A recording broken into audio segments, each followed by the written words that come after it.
My sincerest apologies for this video being a lot later than usual, but real life work and the money I was offered was just too tasty to turn away. The subject we're going to talk about, because the votes are now cast and we will soon find out who the next Prime Minister is, more than likely Boris.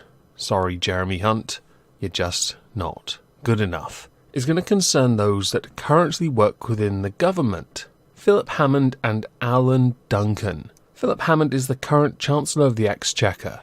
He has been the one repeatedly bleating on, moaning, and basically taking every opportunity to say how tragic no deal would be. He's not a very popular person, and is considered a bit of a worm, but he's an intelligent man, so I'll give him that. He is a Remainer, and more recently, while on the Andrew Marr show, and I'm not playing the clip, but the article is archived below, by all means go and watch the clip in question. I'll link the video as well on the iPlayer app. Said that if Johnson becomes Prime Minister, he will quit. Although I should point out, Boris could just get rid of him anyway, because Boris can assemble his own cabinet if he so chooses to. That is, after all, his choice. But one would not want to be made to resign or be handed their P45. They'd want some dignity before they're booted out of number 11. The suggestion that came across from the Andrew Marr show was that he had said, all the polling suggests Boris Johnson will win, and I am making my plans accordingly. One can only hope early retirement. Maybe you'll be one of those people I saw through London over the weekend, wearing those bright yellow t-shirts that said bollocks to Brexit. I saw hundreds. I really don't want to go through St Pancras ever again, okay? The reason for this, the reason that Philip Hammond has been so vocal on this, is because of Boris Johnson's, what he has dubbed a do-or-die attitude, that we must leave on October 31st with or without a deal, which scares a lot of people who want to remain. No offence to Philip Hammond, perhaps he's the more subtle Ramona.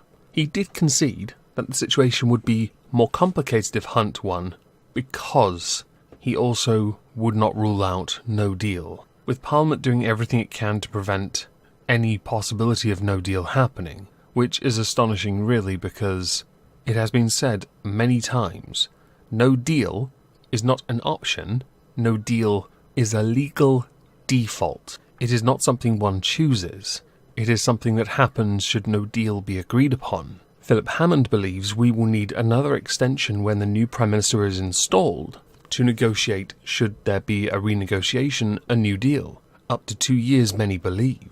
I don't believe the new EU president, soon to be, maybe, I don't know, was she even voted in?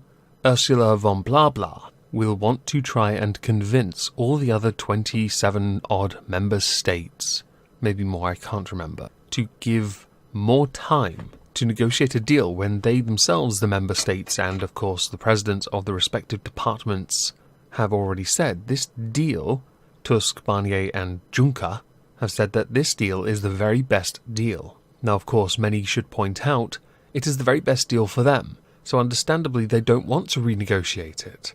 Why would they? It benefits them more than it benefits us. Before I talk about Alan Duncan, I should also point out David Gauke, the Justice Secretary, has reiterated his intention to resign from government should the next Prime Minister pursue a no deal. I think people seem to forget it's not a case that he's pursuing no deal, it's that he's willing to accept no deal will happen. That does not mean you're pursuing it, it means that option is there, and one should and must be prepared for it. They shouldn't be looking for every possible opportunity to try and scare the people into begging the government not to pursue no deal by stopping them from preparing for it. Ho-hum. So Alan Duncan predicts a crisis of government for Boris Johnson. He has quit as a Foreign Office Minister. In a resignation letter, he described Brexit as a dark cloud, and he told the BBC he quit to demand an emergency Commons debate to give MPs a chance to say whether they supported Mr Johnson's wish to form a government. This, thankfully, was rejected by the Speaker. The winner, by the way, as you now will know this, and a video will be up tomorrow on it, will be revealed tomorrow morning, and that person will become Prime Minister on Wednesday. This should be a very interesting time. It does mean, though, that Boris, if he wins, will not be doing this week's PMQs. That will be next week, hopefully. I am so excited at the opportunity to watch him and Corbyn square off. Even more so with him and Blackford, who has openly called him a racist in Parliament. Perhaps he shouldn't have said pickaninny, I can kind of understand that one. The others were a bit interesting. Anyway, sorry for the delay again, I will have to restate it.